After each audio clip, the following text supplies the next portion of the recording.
लोग जो एलिमेंट्स है यहाँ से आपके हमेशा 4 to ये 8 मार्क्स तक आता है। कितना आता है? 4 to 8 मार्क्स तक आता है। यानी चांसेस एक क्वेश्चन तो पक्का है, एक तो पक्का ही आएगा, एक तो पक्का ही आएगा और दूसरे के चांस होते हैं। एक क्वेश्चन तो पक्का आता है और दूसरे के चांस होते हैं। यहाँ से ये श्योर है, कोई दिक्कत वाली बात नहीं है। तो इसका मतलब यानी यहाँ से हम पढ़ रहे हैं तो इसका हमें बेनिफिट जरूर मिलेगा, समझ रहे हो? तो इतनी टेंशन लेने वाली आपको जरूरत नहीं है, आराम से पढ़ते रहिए। से ही हमें अपनी जो प्रैक्टिस है उसको मजबूत करना है और एक एक क्वेश्चन के बेसिस पे ही सबसे पहले जो बॉर्डर लाइन होती है स्कोर की उसको पार किया जाता है। उसके बाद फिर अच्छे मार्क्स, अच्छी कॉलेज के लिए तैयारी की जाती है। और अच्छी कॉलेज जब हमने को मिल जाती है कि हमें लगता है कि अब अच्छी कॉलेज मिल जाएगी, उसके बाद फिर हमें एक रैंक वाली सिस्टम के लिए काम करना होता है कि मेरी टॉप 10 रैंक आए, मेरी फर्स्ट रैंक आए, जो भी है। ठीक है, चलो तो आज की क्लास है वो स्टार्ट करते हैं।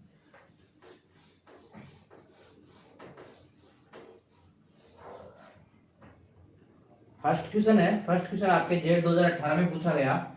जेट 2018 में आपसे क्वेश्चन पूछा गया है और इस क्वेश्चन में आपसे जेट 2018 में आपसे जो क्वेश्चन पूछा गया है उसमें ये कहा गया है कि द्रव्य अमोनिया में सोडियम धातु का तनु विलयन नीले रंग का होता है।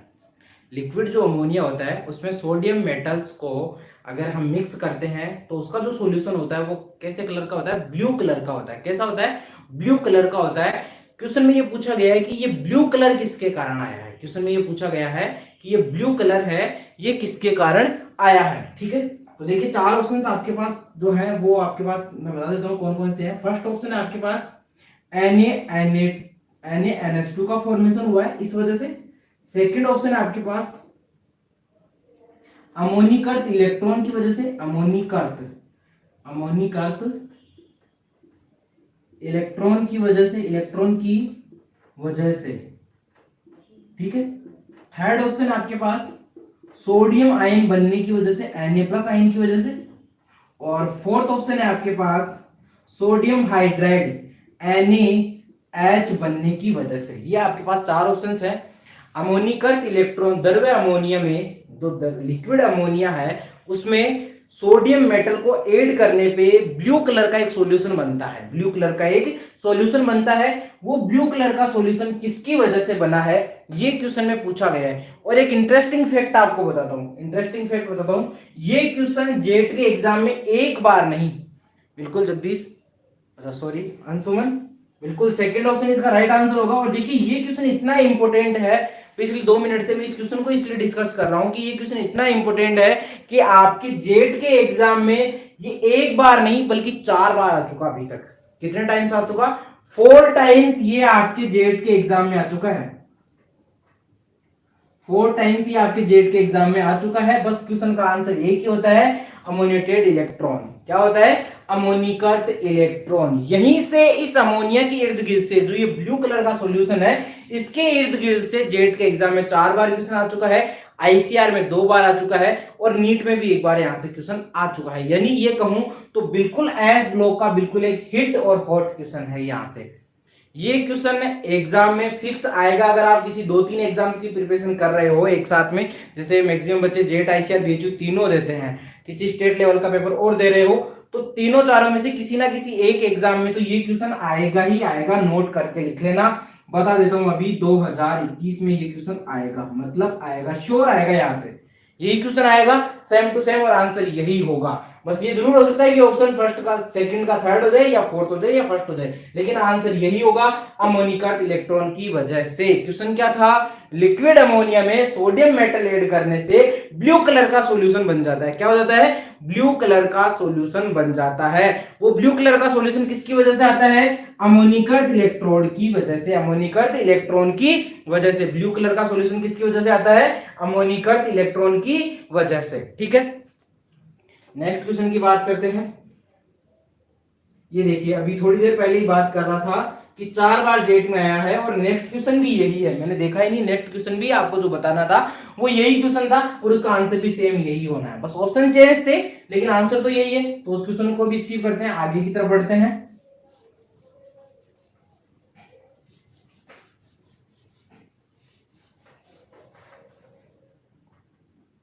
नेक्स्ट क्वेश्चन है आपके पास,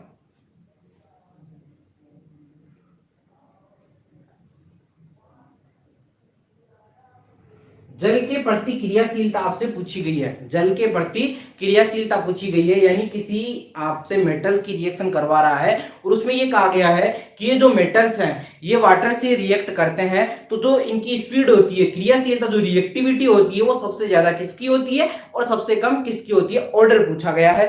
ठीक है, ऑप्शन में लिख देता हूं, जल के प्रति क्रियाशीलता, क्वेश्चन है जल के प्रति क्रियाशीलता का राइट ऑर्डर कौन सा होगा। फर्स्ट ऑप्शन में आपके पास beryllium, magnesium, calcium and strontium, ये आपके पास पहला ऑप्शन है। सेकंड ऑप्शन है आपके पास, सेकंड ऑप्शन है आपके पास strontium, calcium, magnesium and beryllium, ये आपके पास सेकंड ऑप्शन है। थर्ड ऑप्शन है आपके पास beryllium, calcium, magnesium and strontium, और आपके पास फोर्थ ऑप्शन है beryllium, calcium, magnesium and strontium, ये आपके पास चार ऑप्शन है। वाटर के प्रति रिएक्टिविटी, जल के प्रति क्रियाशीलता आपसे क्वेश्चन में पूछी गई है। तो देखिए एक पॉइंट याद रखना, एस ब्लॉक के जो मेटल्स हैं उनकी रिएक्टिविटी चाहे वो किसी के भी अगेंस्ट हो, ये पॉइंट दिमाग में लगा लो, एस ब्लॉक के जो मेटल्स हैं उनकी किसी के भी प्रति, किसी के भी अगेंस्ट आपसे रिएक्टिविटी पूछे, याद रखना अप टू डाउन जाने पर उनकी रिएक्टिविटी इंक्रीज होती है। क्या होती है, अप टू डाउन जाने पर उनकी रिएक्टिविटी इंक्रीज होती है। रीजन क्या होता है, रीजन ये होता है कि ये कैसे होते हैं, इलेक्ट्रोधनी एलिमेंट्स होते हैं। कैसे होते हैं, विद्युत धनी एलिमेंट्स होते हैं, इलेक्ट्रोनेगेटिव नहीं बल्कि इलेक्ट्रोपॉजिटिव एलिमेंट्स होते हैं। इनकी जो इलेक्ट्रोपॉजिटिविटी का जो ऑर्डर होता है वो हाई होता है। जैसे फ्लोरीन का इलेक्ट्रोनेगेटिविटी सबसे ज्यादा होती है, वैसे ही इनकी इलेक्ट्रॉन पॉजिटिविटी सबसे ज्यादा होती है, यानी इलेक्ट्रॉन लूज करने की टेंडेंसी होती है। और रिएक्टिविटी का मीन यही है, किसी भी एटम्स की बात करें, किसी भी कंपाउंड की बात करें, किसी भी एलिमेंट की बात करें, तो उसकी रिएक्टिविटी का मीन क्या है, उसकी रिएक्टिविटी का मीन यह है कि जो अपनी ग्राउंड स्टेज में से किसी दूसरी स्टेज में, एक्साइटेड स्टेज में प्रवेश कर जाए, किसी एक्साइटेड स्टेज में चला जाए, वही उसकी रिएक्टिविटी कहलाएगी। अब मेटल्स है तो इनकी रिएक्टिविटी कैसी होगी, ये क्या करेंगे, इलेक्ट्रॉन लूज कर देगी। मेटल्स क्या करेगी, इलेक्ट्रॉन लूज कर देगी। अब कौन सा मेटल सबसे ज्यादा इलेक्ट्रॉन लूज करेगा, जिसकी साइज सबसे ज्यादा होगी, ताकि कोई इलेक्ट्रॉन चला भी जाए तो कोई पता ना रहे। समझ गए, जिसकी साइज, जैसे बड़ा परिवार होता है, जैसे स्कूल है, स्कूल में मान लो 1000-2000 बच्चे हैं, अब पता ही नहीं चलता कौन सा बच्चा कब नहीं आया, कौन सा बच्चा कब नहीं आया। मान लो ये तो एक अटेंडेंस का सिस्टम होता है स्कूलिंग में, लेकिन अगर ये सिस्टम ना हो तो क्या पता चले 200 बच्चों में, 2000 बच्चों में कि कौन सा आया और कौन सा नहीं आया। एक स्कूल ऐसा है जिसमें 20 बच्चे पढ़ते हैं केवल, तो वहां क्या होगा, अगर एक भी बच्चा नहीं आया तो फटाफट से पता चल जाएगा कि हाँ यार 19 बच्चे आए, एक नहीं आया तो वो एब्सेंट है। तो यहां पर क्या है, बड़ी साइज जिसकी होगी उससे इलेक्ट्रॉन निकल जाएगा, फटाफट से इजीली निकल जाएगा। और सबसे बड़ी साइज किसकी है इन सब में, सबसे बड़ी साइज किसकी है, स्ट्रोंशियम की है। इसका मतलब रिएक्टिविटी भी किसकी सबसे ज्यादा होगी, जल के प्रति रिएक्टिविटी किसकी ज्यादा होगी, स्ट्रोंशियम की होगी। किसकी होगी, स्ट्रोंशियम की होगी। स्ट्रोंशियम के बाद में छोटी साइज किसकी है, कैल्शियम की, फिर मैग्नीशियम की, फिर बेरिलियम की। राइट आंसर कौन सा हो जाएगा, सेकंड ऑप्शन राइट आंसर आपका हो जाएगा। जल के प्रति रिएक्टिविटी, तो सेकंड ऑप्शन राइट आंसर हो जाएगा। समझ गए क्या, यह आपसे जेट 2015 में पूछा गया क्वेश्चन था, याद रखना। एल्कलाइन अर्थ मेटल का पूछा जा चुका है क्वेश्चन, 2015 में रिएक्टिविटी का एल्कलाइन अर्थ मेटल का पूछा जा चुका है।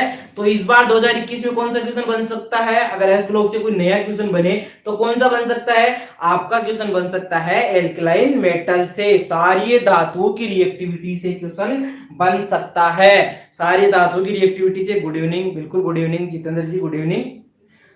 2015 में क्वेश्चन पूछा जा चुका है, सारी मर्दा धातु से, एल्कलाइन अर्थ मेटल से 2015 में क्वेश्चन पूछा जा चुका है। तो 2021 में कौन सा क्वेश्चन बन सकता है, अगर यहीं से रिएक्टिविटी से क्वेश्चन बने तो किसका बन सकता है, एल्कलाइन मेटल का बन सकता है। किसका बन सकता है, सारी धातुओं का क्वेश्चन बन सकता है, ध्यान रखना। इसलिए ये ध्यान रखना, जो है उसमें भी सेम टू सेम यही ऑर्डर होता है। रिएक्टिविटी अप टू डाउन जाने पे क्या हो जाएगी, इंक्रीज हो जाएगी। क्या हो जाएगी, इंक्रीज हो जाएगी। ठीक है, नेक्स्ट क्वेश्चन की बात करते हैं। नेक्स्ट क्वेश्चन आपसे पूछा गया है डाउन प्रोसेस में, क्वेश्चन है एक प्रोसेस का नाम है डाउन विधि, ठीक है। डाउन प्रोसेस में सोडियम धातु, डाउन प्रोसेस में सोडियम मेटल किसके विद्युत अपघटन से, किसके इलेक्ट्रोलाइसिस से प्राप्त होती है। डाउन प्रोसेस में सोडियम मेटल किसके विद्युत अपघटन से प्राप्त होती है। चार ऑप्शन आपके पास लिख रखे हैं, मोल्टन, मोल्टन NaOH यानी गलित NaOH, क्या गलित NaOH, ये लीजिए, ठीक है। नेक्स्ट है आपके पास मोल्टन NaF, थर्ड ऑप्शन है आपके पास molten Na2CO3 and fourth option है आपके पास मोल्टन NaCl, क्या है गलित NaOH, गलित NaF, गलित Na2CO3 एंड गलित NaCl। चार ऑप्शन आपके पास दे रखे हैं और आपसे पूछा गया है down process, down process, down process में सोडियम मेटल किससे प्राप्त होती है, डाउन प्रोसेस में सोडियम मेटल किससे प्राप्त होती है। तो फोर्थ ऑप्शन राइट आंसर हो जाएगा, गलित NaCl से सोडियम मेटल आपको प्राप्त होती है, ठीक है। ये ध्यान रखना, कुछ क्वेश्चंस ऐसे होते हैं जिनको सीधा याद करना होता है। अब ऐसा नहीं है कि डाउन प्रोसेस में कुछ समझाने का तरीका है कि देखो डाउन प्रोसेस में ये आया, इस वजह से ही जो है NaCl लिया जा रहा है, ऐसा कुछ नहीं है। बस वैज्ञानिकों ने जो अपना काम किया था उसके अकॉर्डिंग उन्होंने बताया, उन्होंने जो प्रोसेस बनाई वो प्रोसेस थी डाउन प्रोसेस। उसमें किसका फॉर्मेशन किया गया, सोडियम मेटल का, किसका सोडियम मेटल का, और सोडियम मेटल को किससे प्राप्त किया गया था, गलित NaCl से, किससे गलित NaCl। जब आपको ये चीज तो दिख रही होगी, कंफ्यूज करने के लिए एग्जामिनर ने यहाँ पे क्या किया है, सब में सोडियम का रिसोर्स तो आपको दे दिया है, लेकिन जो राइट आंसर है अब प्रोसेस के अकॉर्डिंग आप चाहो तो इनसे भी बना सकते हो, इनका भी इलेक्ट्रोलाइसिस करके आप बना तो सकते हो सोडियम मेटल किसी ना किसी तरीके से, जिसमें भी आपके पास सोडियम है उससे किसी से भी आप सोडियम मेटल तो बना सकते हो, कोई ना कोई दूसरा जुगाड़ लगा लेंगे, लेकिन बन जाएगी। अगर सोडियम है तो मेरे पास बन जाएगी। लेकिन डाउन प्रोसेस में किससे बनी थी, NaCl से बनी थी। ये इंपॉर्टेंट पॉइंट है, समझ गए क्या, ठीक है। नेक्स्ट क्वेश्चन की बात करते हैं। नेक्स्ट क्वेश्चन है आपसे, एल्कलाइन अर्थ मेटल के कंपाउंड की नेचर कैसी होती है। एल्कलाइन अर्थ मेटल्स के जो कंपाउंड होते हैं उनकी प्रवृत्ति, जो प्रकृति है वो कैसी होती है। सारी मृदा धातुओं की प्रकृति कैसी होती है, सारी मृदा धातुओं की प्रकृति कैसी होती है। फर्स्ट ऑप्शन है आपके पास डायामैग्नेटिक, प्रतिचुंबकीय, प्रतिचुंबकीय डायामैग्नेटिक। सेकंड ऑप्शन है आपके पास पैरामैग्नेटिक यानी अनुचुंबकीय, पैरामैग्नेटिक अनुचुंबकीय। थर्ड ऑप्शन है आपके पास फेरोमैग्नेटिक यानी लोहा चुंबकीय, लोहा चुंबकीय। और फोर्थ ऑप्शन है आपके पास एंटी फेरोमैग्नेटिक, प्रति लोहा चुंबकीय, प्रति लोहा चुंबकीय। Alkaline earth metal, alkaline earth metal की जो नेचर होती है वो कैसी होती है। साथ ही दूसरा क्वेश्चन और पुटअप कर देते हैं। ये आपके पास है एल्कलाइन अर्थ मेटल यानी मैग्नीशियम की बात हो रही है, ये मान लो कुल मिला के। और ये है आपके पास सोडियम एल्कलाइन मेटल, इसकी नेचर कैसी होती है, इसकी नेचर कैसी होती है। पहले इसका आंसर और फिर इसका आंसर। तो इसका आंसर तो आपने बता दिया, फर्स्ट वाले क्वेश्चन का आंसर आपने दिया, क्या दिया, डायामैग्नेटिक, क्या दिया, डायामैग्नेटिक प्रतिचुंबकीय। वेरीफाई कर देते हैं, बिल्कुल राइट आंसर यही होगा, डायामैग्नेटिक प्रतिचुंबकीय। लेकिन जो एल्कलाइन मेटल है उनकी नेचर कैसी होती है, उनके कंपाउंड की नेचर कैसी होती है। तो उनके जो कंपाउंड्स होते हैं उनकी जनरली नेचर कैसी होती है, अनुचुंबकीय। कैसी होती है, अनुचुंबकीय। इसकी डायमैग्नेटिक क्यों होती है, क्योंकि इसमें जितने भी इलेक्ट्रॉन्स होते हैं वो कैसे होते हैं, पेयर्ड होते हैं, अनपेयर्ड इलेक्ट्रॉन प्रेजेंट नहीं होते हैं। जबकि आपका जो एल्कलाइन मेटल है इसमें अनपेयर्ड इलेक्ट्रॉन, एक अनपेयर्ड इलेक्ट्रॉन प्रेजेंट होता है, डेफिनेटली होता है। इसी वजह से इसकी प्रकृति कैसी होती है, पैरामैग्नेटिक होती है। दोनों पॉइंट में ध्यान रखना, पास पास की है, एस ब्लॉक समझ के या दोनों मेटल समझ के आप एक ही नेचर कर दोगे, ऐसा नहीं है। आयनिक में तो पैरामैग्नेटिक और एटॉमिक में डायामैग्नेटिक। देखिए अगर जब इसकी कंडीशन बात की जा रही है ना तो अपन किसकी बात करेंगे, इसमें बात करेंगे सब में जो है इनकी जो क्या बोलते हैं आयनिक प्रवृत्ति इनकी पूछी जाएगी आपसे, ठीक है, क्योंकि ये जो मेटल्स होते हैं तो मेटल्स मैक्सिमम कैसे आयनिक प्रेजेंस में ही होते हैं, ठीक है, आयनिक कंडीशन में प्रेजेंट होते हैं, इसीलिए आपसे पूछा जाएगा, ठीक है।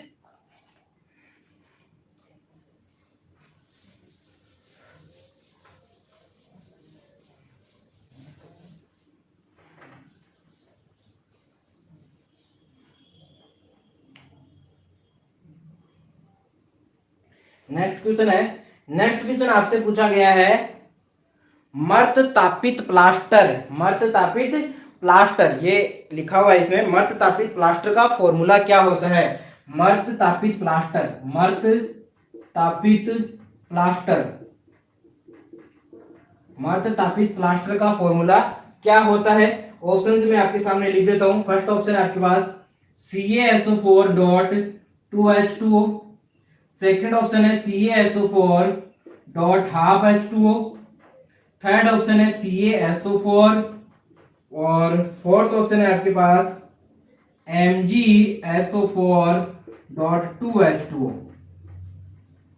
ये आपसे चार ऑप्शंस दे रखे हैं और आपसे पूछा गया है मर्द तापित प्लास्टर का फॉर्मूला क्या होगा। ये आपके जेट 2012 का क्वेश्चन है, जेट 2012 का क्वेश्चन है। आंसर एक बच्चे ने दिया भी है, कौन सा दिया है देखें, सेकंड, नहीं नहीं नहीं नहीं, मर्द तापित प्लास्टर का जो फॉर्मूला होगा वो आपका थर्ड आंसर होगा। कौन सा होगा, थर्ड। मर्द कब होता है, कोई भी इंसान से रिलेट करके देख लो ना यार, इंसान कब मर जाता है, जब उसकी बॉडी में जो पानी की बिल्कुल कमी हो जाती है। और यहां पर ये कब मरेगा, CaSO4 कब मरेगा, जब उसमें क्या होगा, पानी नहीं होगा। अरे सेकंड नहीं थर्ड, ये है प्लास्टर, ये है आपका पीओपी, पीओपी, ये आपका पीओपी है। लेकिन मैंने क्वेश्चन में क्या पूछा, देखिए मर्द तापित प्लास्टर पूछा है आपसे, क्या पूछा है, मर्द तापित प्लास्टर पूछा है, इसीलिए आपका जो राइट आंसर होगा वो क्या होगा, CaSO4, क्या होगा, कैल्शियम सल्फेट, जिसमें वाटर नहीं होगा। इंपोर्टेंट क्या है, पहले आपका ये आपका क्या होता है, कैल्शियम कार्बोनेट, यहां से कैल्शियम का सॉरी कैल्शियम सल्फेट, यहां से आप क्या करते हो, इसको जैसे हीट करते हो, इसको हीट करते हो तो आपके पास क्या बनता है, पीओपी बनता है। क्या बनता है, पीओपी बनता है। और पीओपी को और ज्यादा हीट करते हो, पीओपी को और ज्यादा हीट करते हो, तब आपके पास क्या बनता है, कैल्शियम सल्फेट बनता है। क्या बनता है, कैल्शियम सल्फेट बनता है। क्या बनता है, कैल्शियम सल्फेट बनता है। जब इसको CaSO4.2H2O को 120 डिग्री सेल्सियस पे हीट करते हो तो आपके पास क्या बनता है, प्लास्टर ऑफ पेरिस पीओपी बनता है। लेकिन जब आप पीओपी को 120 नहीं बल्कि 200 डिग्री सेल्सियस पे करते हो, आप गर्म हीट करते हो, तब आपके पास क्या बनता है, मर्द तापित प्लास्टर यानी CaSO4 बनता है। याद रखना टेम्परेचर भी काफी इंपॉर्टेंट है, 120 और 200 याद रखना, ठीक है।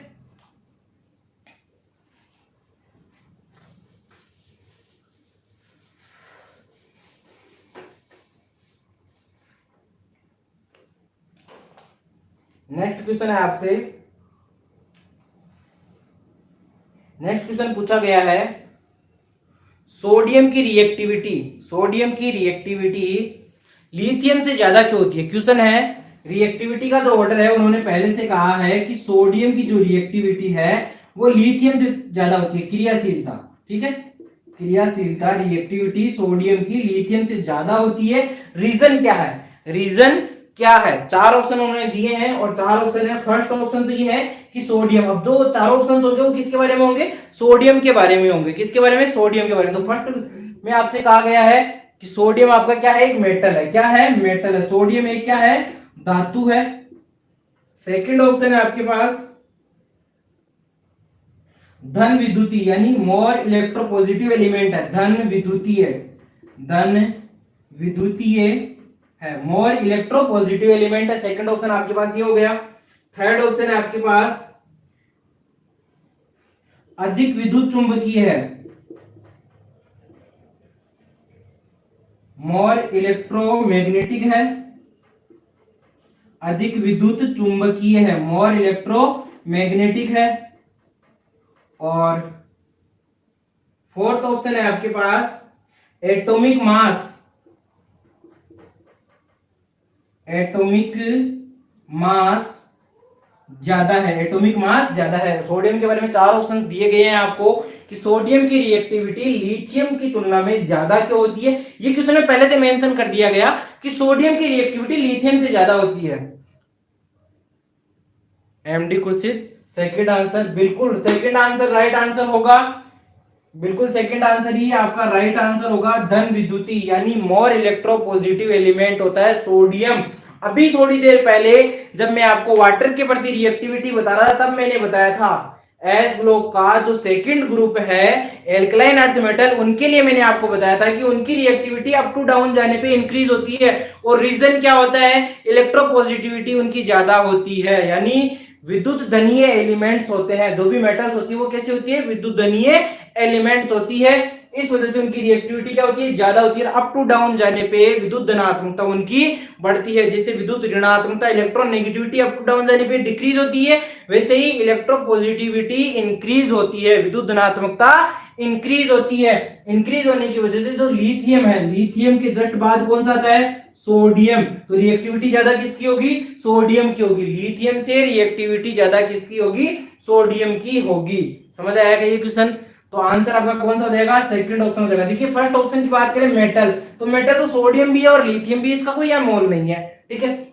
इसकी बात करें तो अधिक विद्युत चुंबकीय, तो दोनों में एक एक ही अनपेड इलेक्ट्रॉन होगा तो इतनी दिक्कत वाली बात भी नहीं है। वही अनपेड इलेक्ट्रॉन सेम होगा तो फिर वो जो है आपकी मैग्नेटिक जो नेचर है वो सेम ही होनी चाहिए। उसके बाद है एटॉमिक मास, तो एटॉमिक मास का रिएक्टिविटी से कोई रिलेशन नहीं है, एटॉमिक मास का रिएक्टिविटी से कोई रिलेशन नहीं है, ठीक है।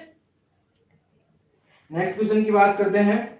नेक्स्ट क्वेश्चन है और काफी शानदार क्वेश्चन है, आपसे पूछा गया है मेटल क्रिस्टल में कौन से कण प्रेजेंट होते हैं। धात्विक क्रिस्टल के संगठन में कौन से कण प्रेजेंट होते हैं। क्वेश्चन समझ में आ गया होगा, मेटल क्रिस्टल में कौन से कण प्रेजेंट होते हैं, ठीक है। फर्स्ट ऑप्शन आपके पास इलेक्ट्रॉन, सेकंड है पॉजिटिव आयन धन आयन, पॉजिटिव आयन धन आयन, और थर्ड ऑप्शन आपके पास एटम परमाणु, और फोर्थ ऑप्शन आपके पास फर्स्ट एंड सेकंड दोनों। धात्विक जो क्रिस्टल्स होते हैं उनके संगठन में किस प्रकार के कण प्रेजेंट होते हैं, धात्विक क्रिस्टल में किस प्रकार के कण प्रेजेंट होते हैं, यह आपका क्वेश्चन है। धात्विक मेटेलिक क्रिस्टल में किस प्रकार के कण प्रेजेंट होते हैं। आपसे फर्स्ट ऑप्शन दिया गया है इलेक्ट्रॉन प्रेजेंट होते हैं, फॉर सेकंड है आपके पास पॉजिटिव आयन होते हैं, थर्ड है आपके पास एटम होता है, और फोर्थ है आपके पास फर्स्ट एंड सेकंड। तो राइट आंसर आपका फोर्थ हो जाएगा, फर्स्ट एंड सेकंड दोनों, फर्स्ट एंड सेकंड दोनों। अभी बताया था मैंने जो आपकी मेटल्स हैं वो आपके कैसे होते हैं, आयनिक फॉर्म में होती है, यानी किसी कंपाउंड में होती है तो कंपाउंड में आयनिक फॉर्म मान सकते हैं। जैसे फॉर एग्जांपल मान लीजिए आपके पास जो सोडियम है वो Na2CO3 के रूप में सोडियम कार्बोनेट के रूप में प्रेजेंट है, ठीक है, सोडियम कार्बोनेट के रूप में प्रेजेंट है। तो इसमें दरअसल क्या होगा कि सोडियम कार्बोनेट को अगर मैं एक तरीके से देखूं तो Na2+ एंड CO3- 2 में प्रेजेंट होगा। तो यहां पर देखिए आपके पास अगर ये Na2+ है तो मैं इसको किस तरह से लिख सकता हूं, इस तरह से लिख सकता हूं। फॉर एग्जांपल Na, ये जो Na2CO3 था, अगर मैं इससे मेटल की बात करूं तो किस तरह से ये बनेगा, देखिए ये बनेगा आपके 2 इलेक्ट्रॉन्स रिमूव करता हुआ और 2 Na+, कुछ इसी तरह से बनेगा, दिख तो रहा है सबको, कुछ इस तरह से बनेगा। तो आपके पास देखिए इलेक्ट्रॉन भी प्रेजेंट है, सोडियम जो है इस जो ये कंपाउंड है इस कंपाउंड में आपके पास क्या है, इलेक्ट्रॉन भी प्रेजेंट है और आयन भी प्रेजेंट है। आयन सोडियम के रूप में है और इलेक्ट्रॉन सोडियम से जो रिमूव इलेक्ट्रॉन हुए हैं जो इसने CO3 को दे रखे थे वो इलेक्ट्रॉन है। तो इलेक्ट्रॉन भी प्रेजेंट हो गया और आयन भी प्रेजेंट है। आयन कैसे है, पॉजिटिव आयन है, नेगेटिव आयन की बात नहीं की थी, पॉजिटिव आयन है और इलेक्ट्रॉन भी है, तो दोनों ऑप्शन राइट आंसर हो जाएंगे। तो दोनों ऑप्शन के लिए कौन सा राइट है, फोर्थ ऑप्शन आपका राइट आंसर है, फर्स्ट एंड सेकंड दोनों राइट आंसर है, ठीक है। नेक्स्ट क्वेश्चन की बात करते हैं। नेक्स्ट क्वेश्चन आपका जेट 2011 में आया है, ये क्वेश्चन 2012 का ही है, 2011 में एक क्वेश्चन आया है और उस क्वेश्चन में आपसे पूछा गया है, काफी अच्छा क्वेश्चन है, पूछा गया है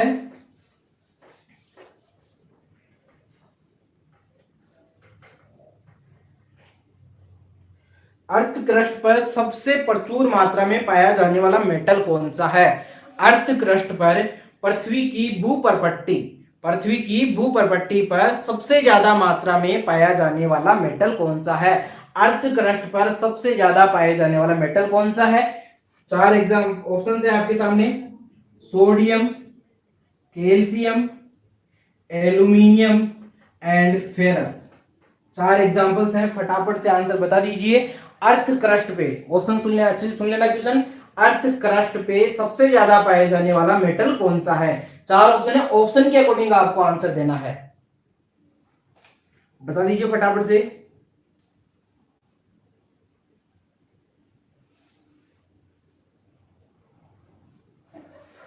फर्स्ट ऑप्शन सोडियम, नहीं नहीं नहीं नहीं।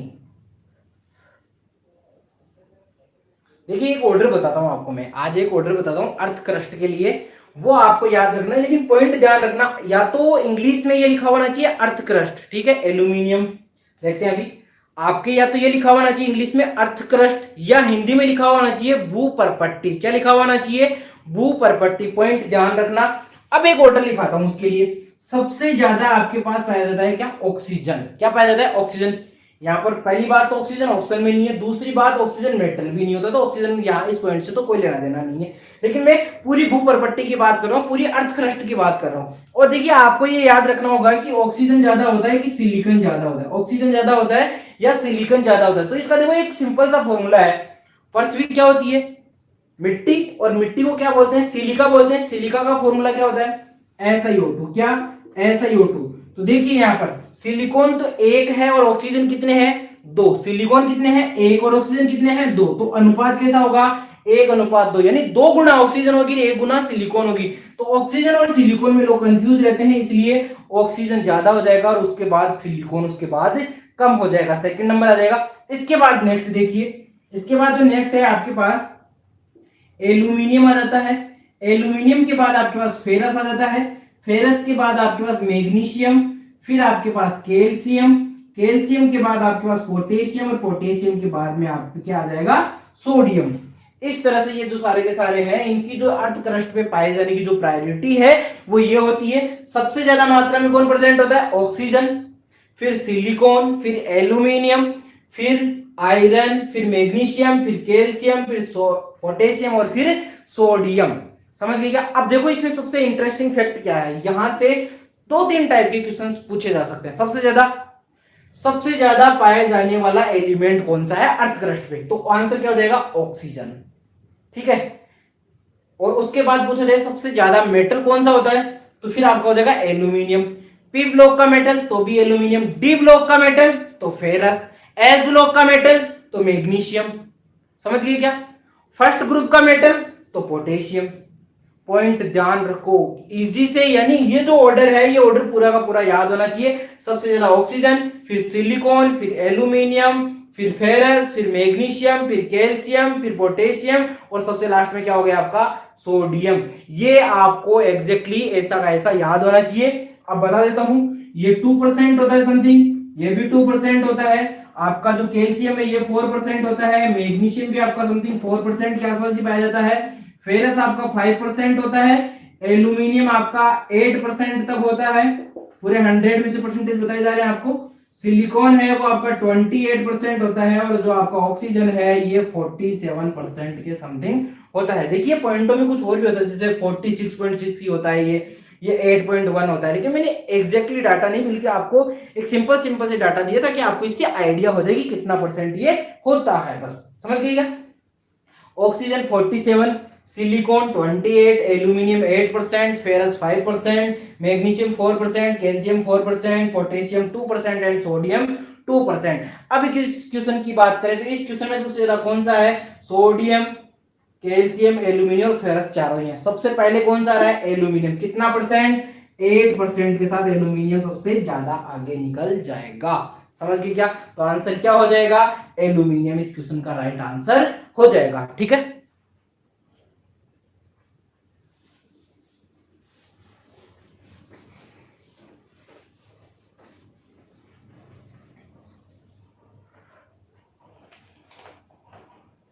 नेक्स्ट क्वेश्चन पूछा गया है आपसे, सिंपल ऑक्साइड कौन सी एल्कलाइन मेटल बनाती है? सिंपल ऑक्साइड, सामान्य ऑक्साइड, सामान्य ऑक्साइड, सामान्य ऑक्साइड,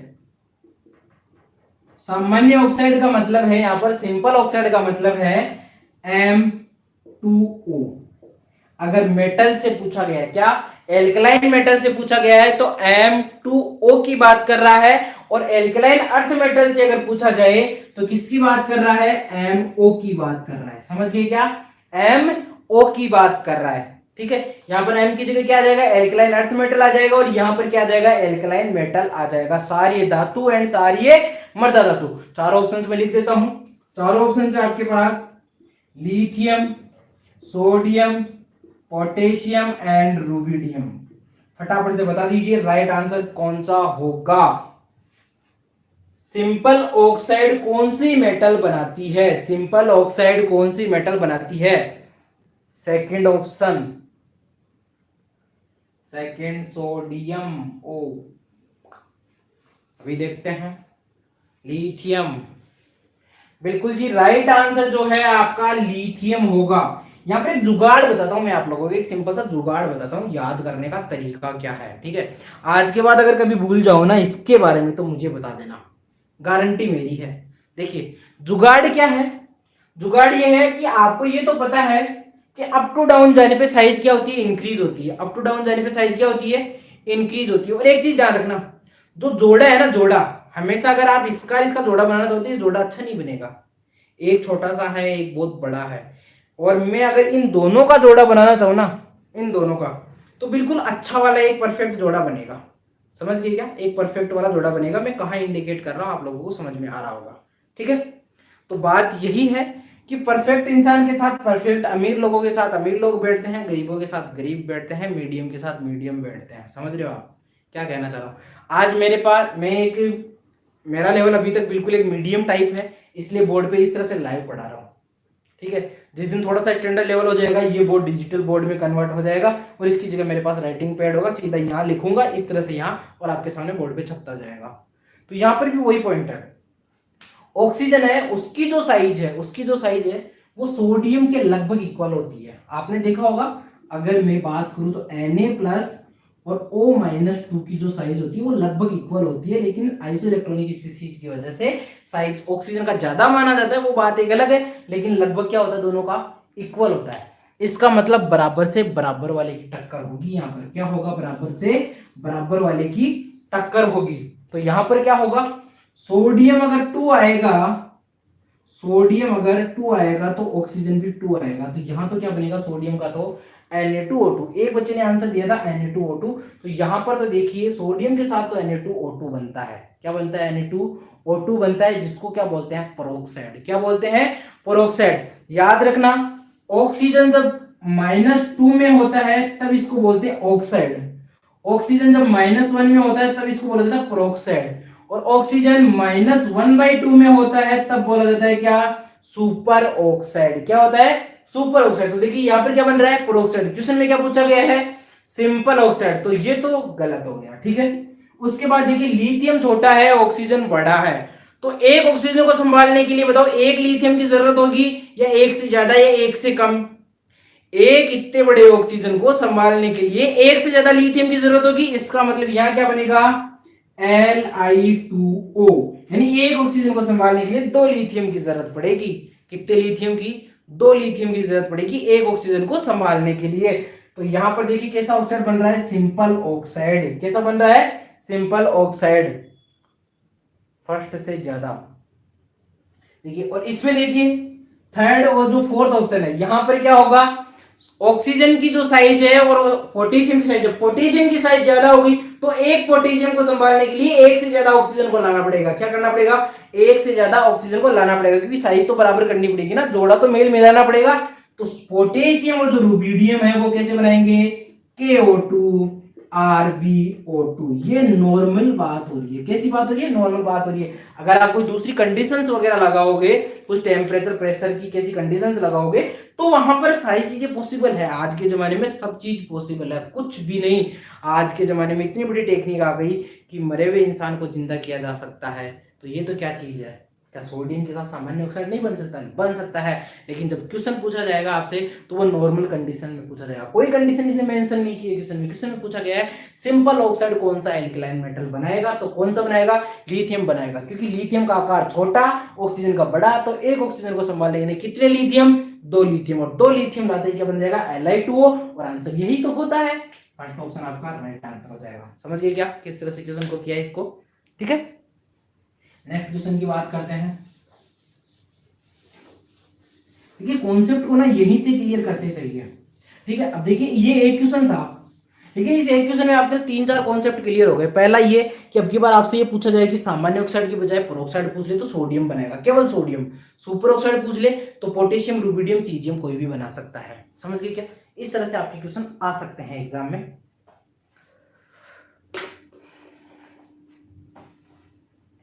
नेक्स्ट क्वेश्चन की बात करते हैं। नेक्स्ट क्वेश्चन है आपसे,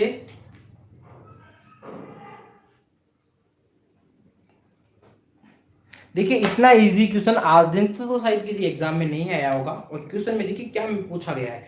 क्वेश्चन में पूछा गया है एल्कलाइन अर्थ मेटल के आयन को किससे डिनोट किया जाता है? एल्कलाइन अर्थ मेटल के आयन को किससे प्रदर्शित किया जाता है? एल्कलाइन अर्थ मेटल के आयन को किससे प्रदर्शित किया जाता है? देखिए ऑप्शंस क्या क्या है, बहुत मजे वाला क्वेश्चन है, इसे समझ लीजिए जैसे उस साल तो 4 नंबर फोकट में बांटे गए हो। जैसे बता दीजिए फटाफट से। एल्कलाइन अर्थ मेटल की बात की गई है। एल्कलाइन अर्थ मेटल में इन चारों में से कौन सा आयन सूट करेगा? एल्कलाइन अर्थ मेटल सारी मर्दा धातुओं में इन तीनों में से कौन सा आयन सूट करेगा? सेकंड सूट करेगा, बिल्कुल राइट है। मैग्नीशियम की बात करूं तो क्या आता है? Mg+2 आता है, तो M+2 हो गया। कैल्शियम की बात करूं Ca+2 आता है, M+2 आ गया। तो राइट आंसर कौन सा हो जाएगा? सेकंड ऑप्शन राइट आंसर हो जाएगा। ये आपके जेट के एग्जाम में क्वेश्चन पूछा गया है। अब देख लीजिए ऐसे ऐसे क्वेश्चंस आपके जेट के एग्जाम में पूछे जाते हैं। तो इतना ज्यादा टफ नहीं होता पेपर, बहुत इजी होता है। बस अपने को करने का तरीका होना चाहिए, धीरे धीरे हर एक चीज को आपको पता होना चाहिए। बस सब चीज को, केमिस्ट्री रटने का सब्जेक्ट नहीं है, रटने का सब्जेक्ट बिल्कुल भी नहीं है केमिस्ट्री। केमिस्ट्री एक ऐसा सब्जेक्ट है जिसे आप बिल्कुल एक्सपेरिमेंट के तौर पे हर एक चीज का एक्सपेरिमेंट करते हुए उसे दिमाग में फिट रख सकते हैं। जैसे मैथमेटिक्स होता है ना, एक क्वेश्चन कर लिया उसके बाद सारी प्रोसेस वैसी की वैसी चलती है, तो बस एक दूसरे से लिंक होती है केमिस्ट्री की सारी चीजें। तो पहली चीज याद रखो, सेकंड ऑटोमेटिक आ जाएगी। ठीक है, नेक्स्ट क्वेश्चन आपसे पूछा गया है कोल्ड वाटर के साथ कौन सा एलिमेंट रिएक्ट कर सकता है? ठंडे जल के साथ कौन सा तत्व क्रिया करेगा? क्वेश्चन है कोल्ड वाटर के साथ, ठंडे जल के साथ कौन सा एलिमेंट है जो रिएक्ट करेगा? 4 ऑप्शन बता देता हूं। फर्स्ट ऑप्शन आपके पास कॉपर, सेकंड है जिंक, थर्ड है आपके पास सोडियम, और फोर्थ है आपके पास aluminium. Copper, zinc, sodium and aluminium, ये देख लीजिए आपके, ये भी आपके जेट का क्वेश्चन ही है। बता देता हूँ कौन सी ईयर का है। यह आपके जेट 2004 का क्वेश्चन है, जेट 2004 का क्वेश्चन है। ये पूछा गया है कॉपर, एल्यूमिनियम, जिंक, सोडियम। तो आपका राइट आंसर है वो कौन सा हो जाएगा? सोडियम। एक चीज तो आपने पढ़ी होगी ना, परीक्षण किया होगा लैब में, अच्छे से पता है। मैं जानता हूँ कि जो बिल्कुल राजस्थान के जो बच्चे हैं बहुत ही खतरनाक वाले बच्चे हैं भाई साहब।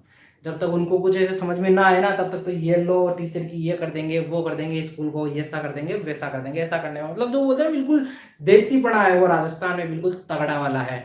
और ये तो किया ही होगा आप लोगों ने, सोडियम का टुकड़ा लेब से चुराया होगा और सर ने कहा होगा किसी दिन क्लास में कि बेटा सोडियम को हवा में खुला छोड़ते ही तो वो आग पकड़ लेता है, पानी के साथ उसको नहीं रखते हैं, विस्फोट हो जाता है। तो आपने कभी ना कभी तो पानी में डाल के सोडियम को देखा ही होगा, जब लेब में शायद थोड़ी देर के लिए बाहर गए होंगे, आपने टुकड़ा चुराया होगा और बाहर फेंक दिया होगा, देखा होगा देखिए पानी में कैसे रिएक्ट करता है। तो आपने जब देखा होगा रिएक्टिविटी, तब आपने क्या देखा होगा कि वो बुदबुदाहट के साथ बाहर निकल रहा है, ऐसे धुएं सी निकल रही है, जैसे अगरबत्ती को जलाने के बाद धुएं निकलती है ना, वैसी वाली धुएं सी निकल रही है। आपने ऐसा ऑब्जर्वेशन किया होगा। इसका मतलब सोडियम रिएक्ट कर रहा है वाटर से। तो 4 ऑप्शन में क्या सोडियम दिख रहा है क्या? बस हो जाएगा आंसर, कोई दिक्कत वाली बात ही नहीं है, हो जाएगा आंसर। बाकी के जो सारे हैं कॉपर, जिंक और एल्यूमिनियम, कॉपर तो करता ही नहीं है रिएक्टिविटी, कॉपर तो वाटर से रिएक्टिविटी कर ही नहीं पाता, बहुत मुश्किल। और जिंक और एल्यूमिनियम है, इनके लिए क्या करना पड़ता है, आपका जो वाटर है इसको थोड़ा सा हीट दिया जाता है, थोड़ा सा टेम्परेचर ज्यादा किया जाता है, तब जाके इनसे रिएक्ट करता है। और कॉपर से तो बहुत ही रेयर कंडीशन में, अदरवाइज होता ही नहीं है कॉपर से तो, ठीक है। नेक्स्ट क्वेश्चन की बात करते हैं। नेक्स्ट क्वेश्चन आपके पास है और उसमें कहा गया है,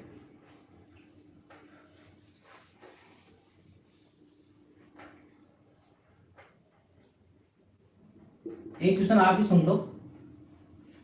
क्वेश्चन पूछा गया है, सोडियम कार्बोनेट बनाने के लिए कौन सी प्रक्रिया यूज की जाती है। सोडियम कार्बोनेट को बनाने के लिए Na2CO3, तो प्रोसेस एक होती है साल्वे प्रोसेस। कौन सी होती है, साल्वे प्रोसेस, याद रखना, पॉइंट लिख लेना। साल्वे प्रोसेस के द्वारा सोडियम कार्बोनेट का फॉर्मेशन किया जाता है। किसके द्वारा, साल्वे प्रोसेस के द्वारा सोडियम कार्बोनेट का फॉर्मेशन किया जाता है। नेक्स्ट क्वेश्चन है आपके पास, CH3MgBr, CH3MgBr एक ऑर्गेनोमेटेलिक एलिमेंट है। कैसा है, ऑर्गेनोमेटेलिक एलिमेंट है, कार्ब धात्विक तत्व है। कैसा है, कार्ब धात्विक तत्व है, कार्ब धात्विक तत्व है, ऑर्गेनोमेटेलिक एलिमेंट है, कार्ब धात्विक तत्व है। तो ये किस वजह से है, किस बॉन्ड की वजह से कार्ब धात्विक तत्व है, ये क्वेश्चन में पूछा गया है। इसमें कौन सा ऐसा बॉन्ड है जिसकी वजह से ये ऑर्गेनोमेटेलिक कंपाउंड है। तो ऑप्शन बता देता हूं। फर्स्ट है आपके पास MgBr बॉन्ड, MgBr बॉन्ड, इस बॉन्ड की वजह से ये ऑर्गेनोमेटेलिक कंपाउंड है। सेकंड ऑप्शन है आपके पास CH bond, CH bond. Third option क्या है आपके पास CMg बॉन्ड, और फोर्थ ऑप्शन है आपके पास CBr बॉन्ड। कैसा, CBr बॉन्ड। आपके पास चार ऑप्शन है और आपसे पूछा गया है ऑर्गेनोमेटेलिक कंपाउंड है। CH3MgBr एक ऑर्गेनोमेटेलिक कंपाउंड है। ये क्वेश्चन में पहले से मेंशन किया हुआ है। क्वेश्चन ये पूछा गया है कि जो ये ऑर्गेनोमेटेलिक कंपाउंड है तो कौन से बॉन्ड की वजह से ये ऑर्गेनोमेटेलिक कंपाउंड आपका है। तो राइट आंसर कौन सा हो जाएगा, CMg बॉन्ड। देखिए ये ऑर्गेनिक रहा और ये मेटल रहा, तो जो बॉन्ड बनेगा वो कैसा बॉन्ड कहलाएगा, organometallic bond. Third option right answer हो जाएगा बिल्कुल। ऑर्गेनोमेटेलिक बॉन्ड किसमें है, एक तो ऑर्गेनिक कंपाउंड हो जिसमें कार्बन और किसी मेटल के बीच में अगर बॉन्ड बना हुआ हो तो उसे क्या कहेंगे, ऑर्गेनोमेटेलिक। देखिए राइट तो डेफिनेशन ये नहीं है, लेकिन आपका जो एग्जाम का लेवल है उसके लिए राइट है। आपका जो एग्जाम का लेवल है उसके लिए राइट है कि कार्बन और किसी भी मेटल के साथ, कार्बन और किसी भी मेटल के बीच में अगर बॉन्ड बना हुआ हो तो उसे ऑर्गेनोमेटेलिक बॉन्ड बोल देंगे, ठीक है। अदरवाइज कुछ नॉन मेटल्स भी आते हैं, कुछ मेटेलॉइड्स भी आते हैं, जिनको भी अगर हम कन्वर्ट करते हैं तो मेटेलॉइड्स और अगर कार्बन के बीच में भी अगर बॉन्ड होता है तो उसे भी हम ऑर्गेनोमेटेलिक बॉन्ड बोल देते हैं, ठीक है। लेकिन आपके एग्जाम्स के अकॉर्डिंग क्या होगा, कार्बन और मेटल्स के बीच में अगर बॉन्ड है तो उसे क्या कहेंगे, ऑर्गेनोमेटेलिक बॉन्ड बोल देंगे, ठीक है। आज के क्लास का सबसे लास्ट क्वेश्चन है, ग्लोबल साल्ट का फॉर्मूला क्या होगा। क्वेश्चन पूछा गया है, ग्लोबल साल्ट का फॉर्मूला क्या होगा, ग्लोबल साल्ट का फॉर्मूला क्या होगा। ऑप्शंस में लिख देता हूं, क्वेश्चन आपको समझ में आ गया होगा। ग्लोबल साल्ट का फॉर्मूला क्या होगा। फर्स्ट ऑप्शन है आपके पास Na2SO4.10H2O, Na2SO4.10H2O। सेकेंड ऑप्शन है MgSO4.2H2O, MgSO4.2H2O। थर्ड ऑप्शन है CaSO4.2H2O, CaSO4.2H2O। और फोर्थ ऑप्शन है आपके पास FeSO4.7H2O, FeSO4.7H2O। आज की क्लास का ये लास्ट क्वेश्चन है और इसके बाद आपको एक इंपॉर्टेंट चीज बताने वाला हूं। जैसे ही ये क्लास कंप्लीट होगी उस टाइम पे एक बहुत ही इंपॉर्टेंट चीज बताने वाला हूं, ये काफी तगड़ा है। बताइए फटाफट से right answer, second option, global salt का फॉर्मूला क्या होगा, ग्लोबल साल्ट का फॉर्मूला क्या होगा। द MgSO, आज नए बच्चे आए हैं, आपका नाम क्या है, द MgSO जिसका नाम आ रहा है उनका नाम क्या है, हम जानना चाहेंगे। देखिए ग्लोबल साल्ट का जो फॉर्मूला है वो आपका क्या होगा, आप लोगों के लिए नेक्स्ट क्लास के लिए इस क्वेश्चन को मैं छोड़ देता हूं, आपको देखना है, क्योंकि किसी बच्चे का आंसर फर्स्ट आया है, किसी का सेकंड आया है, किसी का कौन सा है। नेक्स्ट क्लास में इस क्वेश्चन को मैं जरूर बताऊंगा। नेक्स्ट क्लास कौन से की टॉपिक के लिए होगी